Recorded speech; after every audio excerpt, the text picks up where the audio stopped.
You guys, welcome to the ADHD Unfiltered. I'm really pumped up about this because I put a lot of smaller content out there on TikTok and Facebook that's, 1, 2, sometimes I'll be rambling, it's 3 minutes long, but it gives you guys ideas and ways to help with the ADHD and becoming more productive. But a lot of times it doesn't get really in depth and it doesn't give you the whole look at it, which I think is really important. And so I wanted to create this channel into a place where I could get more in depth for you. I can answer questions more in depth as they come in and really help people learn and kind of take control of their ADHD. So I don't know, like a few days ago, I made a post about creating an ecosystem within the world for you and your ADHD to live in and kind of why it's so important. And really, I was putting out an example of what this looked like because a lot of times I don't know that people fully understand sometimes what I'm talking about. And so, like the other day, I went and got a tattoo.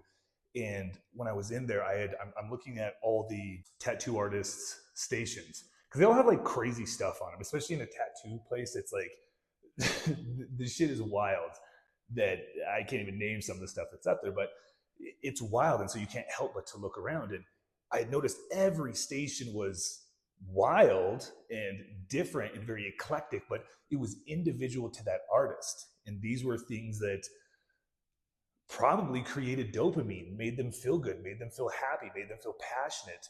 And I started talking to her and I was like, this is the perfect example of people creating their ecosystem within their world so they can work and stay on task and not be all over the place like we kind of tend to be.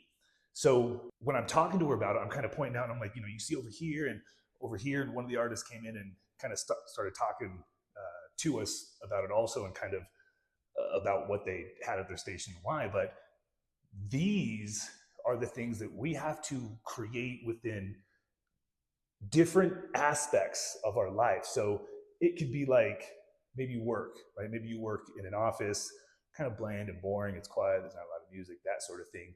And that would be a really prime area for somebody with ADHD to have a tough time staying on task and staying motivated. Um, when you're trying to study or maybe something for school, or it could be studying something for work, in a meeting, places like that you find that you have to stay on task for a long period of time and you find it hard. We have to identify these spots within our life because those are the spots we have to now create the ecosystem. And I think it would be also fair to mention that you need to have one at home as a place to unwind, to think, to just feel good. Like for me, you guys can kind of see it. This is my gym. It's my garage. It's a place that I designed that I love for me. And when I come out here, not only is it a place that I can work out, but it's a place that just inspires me. It makes me feel good. It makes me happy. It just, everything in here is me. And I can come out here, and like I said, I can work out. I can just come out here and think. A lot of times I come out here and just work a little bit because I love this place so much. It sparks dopamine. It sparks thought. It brings stress down. It allows me to do that. So having a place like this minimally, like fucking minimally at home is massive because, you spend all day out about in this crazy, stressful world that we're trying to like process and bring in. And then if we come home, if we don't have a place that makes us produce dopamine, and like I fucking get it, like family and kids, all those things do it, but that's not what I'm talking about, and that's not what we specifically need. We need a place to decompress, to get away, to let the world kind of melt away and almost like switch gears into this next phase of the day, which is being home and whatever that looks like for you. So we need them at home, we need them at work, we need them at places we study, we need them all around. We have to identify them, and then we have to identify what can we do within this space, right? So once we identify these spaces, let's get there. Stay on task, Adam. Once we identify these spaces in our lives, then we have to identify two things within them. All right, so the first thing that we have to identify, damn, my TV went off, ain't that a bitch? Oh well, we don't have to deal with that. So I had the cool YouTube thing up there. Did you guys see that? So what the fuck ever. the first thing that we have to have in this space, especially if it's a workspace or a space where we're trying to stay on a task, is we have to have external cues out and about around us, because we don't do a good job of remembering all the things in order that has to be done. This working memory. It's one of the reasons why we're bad at like math in our head. It's very hard for us to not only remember the numbers, but then like rearrange the numbers into different places as this math goes on and remember where each one of these were, which ones went away, which new ones came in. That's a lot of working memory for us, and that's tough. And so that same equivalent would look like at your job, you have a lot of things that need to be done, but it's very hard for us to remember all those things in there. And as your day goes on, you get interrupted to shuffle those around and kind of what needs to be done now. So having these external cues, and a lot of times we'll see that in like sticky notes, reminders on your things like that. We'll see those things there. So we have to have these reminders out and about that this is what needs to be done. This is what's next. This is what's next. So we know it has to be done. And then the second thing is, how do we get started on this? Now that we know, we have all these cues that are like, hey, do this, then this, then this, or whatever this looks like in your day. But now we need to get started, because ADHD isn't a thing of knowledge. Like, we have the knowledge. We know the things that need to be done.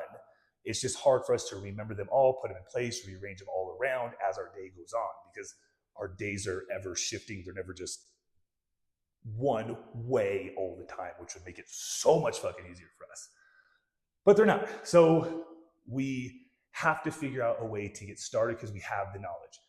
And to get started is dopamine, right? And so we need things around us that inspire us, that produce dopamine, that make us go, this is my purpose, and this thing excites me enough to not only get started on the task, but stay on task until it's done. And for some people, this can look like family photos. For some people, this can look like pictures in their office. This can be music. This can be a lot of things that produce dopamine. It can be timers. Hey, I have to get started at this time, because if I don't, then the stress from that timer is what's going to say get it done. And so we have a consequence there. And so we need these things that produce dopamine also, and they can look like a million and one things, right? So make sure that when you're creating this space that is to keep you on task and to keep you motivated, you have to keep in mind that you need things that cue you. Like, what are you supposed to do in this day? You might have to remake those every morning when you come in, because maybe your day looks different every day. Or maybe they're the same thing and you just have the same things up, right? And you have to have things that spark you, that remind you of your purpose. Why do you need to get started? That create this dopamine, this fire inside of you, excitement to get started on the task, finish the task, and then you have a cue that says move on to the next task. And I guess even furthermore with that is have things, make sure you're stacking within that realm. So if you're in your office and now you have music on, let's say you can have music on to some extent, and it's music you love, and that's kind of, for me, that's what sparks the dopamine a lot of times, is having music on. And so I have the music on, that's kind of, that music sparking dopamine in me. And a lot of times it's like loving 90s music. I love that shit. So like that will spark the dopamine. And then I'm like, ooh, I got to do this. This is a pretty important thing. I can do that important thing. And then to also keep me on task, I'll tell myself, all right, when I'm done with this task, I'm going to do this thing that'll last about an hour, hour and a half, whatever time it is. When I'm done, now I get to go do this thing that I want to specifically do. And that can be, maybe I'm going to go binge a couple minutes of like some Andrew Huberman or I don't know. I'm like in the middle of a podcast. I can't think what I would do, but I go do something that I would want to do for 20, 30 minutes. I'll set a timer. So when that timer goes off, I'm like, all right, I'm done doing the thing I want to do. Now I'm going to go back to my desk. Ooh, there's the thing that cues me. Music's going. I'm back into my shit again. And so have that, you have to have this set up. And then when you get home, you have to have a place to de-stress where you can come in and just like let the air out of the balloon and deflate a little bit and feel good, so you could transition to this next portion of your day. Because I mean, this is a little bit off topic, but like having that transition time is so important. This time to go from like this task to this task, because again, this is off topic, but one thing you'll notice is that if you're in the middle of doing something and when somebody comes up and interrupts, they don't even have to say, will you go do this instead? And if they do, like, that's really bad. But when you're locked in and somebody comes in and interrupts, like, that's it's kind of jarring for us and it irritates us. You know what I mean? And so we need this transitionary phase so we can go, okay, I'm kind of done with this. I have this kind of alone time to get ready to go into this new place, whatever that looks like, whatever your nighttime or after work, whatever it looks like. Because like slamming into it is really tough, you'll notice, for an ADHD brain. Along with one thing I didn't touch on a lot, I guess, with creating the spaces is when you create these spaces that are going to help you stay motivated, stay on task, really what we're doing is we're taking internal things and making them external, right? So we don't have this working internal memory that's great, and so we got to externally have cues. We don't have this internal dopamine that keeps us on task and gets us started, so we have to have this external. And another thing that goes along with this is this time blindness.